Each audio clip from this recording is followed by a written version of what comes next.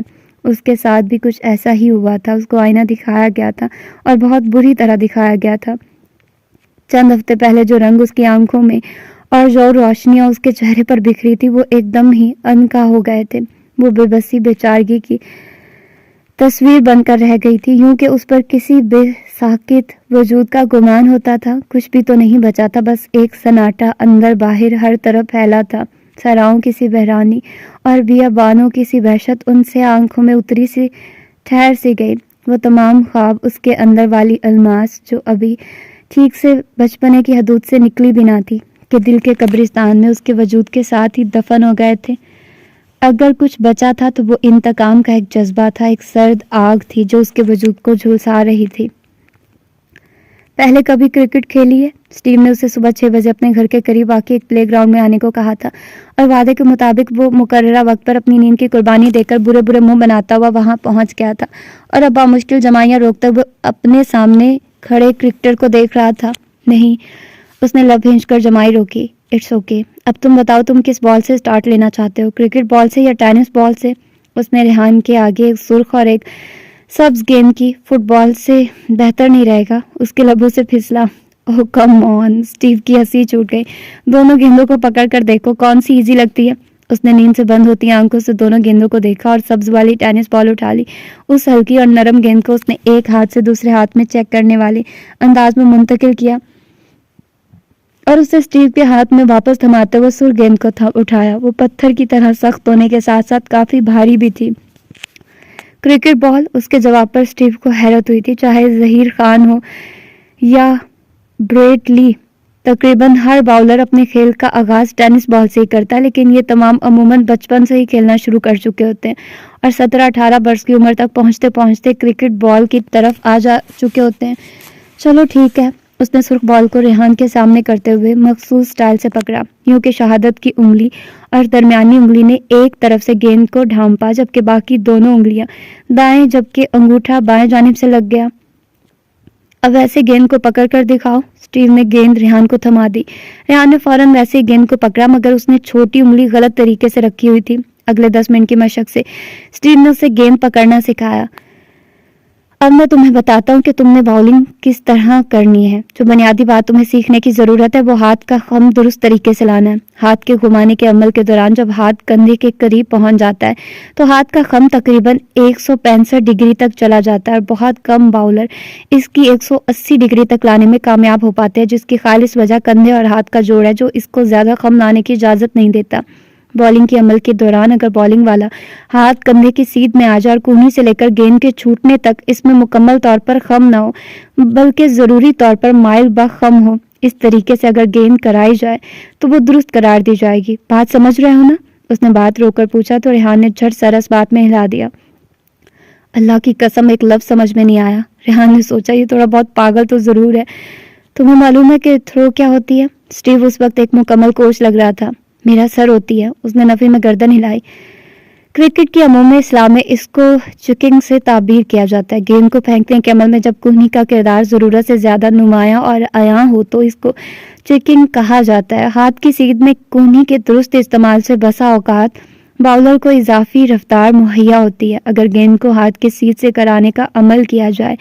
حالانکہ اکثر باؤلر کا ہاتھ بالنگ کے عمل کے دوران جسم کی حرکت اور گیند کے ہاتھ سے نکلنے کے وقت سیدھا رہتا ہے۔ اس تناظر میں آئی سی سی نے بالنگ کے عمل کے دوران 15 ڈگری تک کے خم کو ردا قرار دیا ہے، اس سے زیادہ نہیں۔ ایک تو اتنے مشکل الفاظ، پھر اسٹیو کو آسٹریلین لب و لہجہ، وہ بھی ایسا کہ منہ میں روڑے رکھ کر بول رہا ہو۔ ریحان کے سمجھ میں کیا خاک آنا تھا، یار یہ آدمی پورا پاگل ہے۔ چلو اب تم اس اسپاٹ پر بالنگ کراؤ جیسے میں نے بتایا۔ ریحان نے گیند اس کے ہاتھ سے لے لی اور فوراً ہی پھینکنے لگا کہ وہ بول اٹھا۔ ایسے ہی نہیں، پہلے اپنا رن اپ تو مکمل کرو۔ رن اپ کیا ہوتا ہے؟ وہ چمبے سے پوچھنے لگا۔ جس جگہ سے گیند پھینکنی ہوتی ہے اس سے چند قدم دور سے بھاگ کر آنے کو رن اپ کرنا کہتے ہیں۔ مطلب اس چند قدم کے فاصلے کو رن اپ کہا جاتا ہے۔ اسپنرز کا رن اپ بہت تھوڑا ہوتا ہے،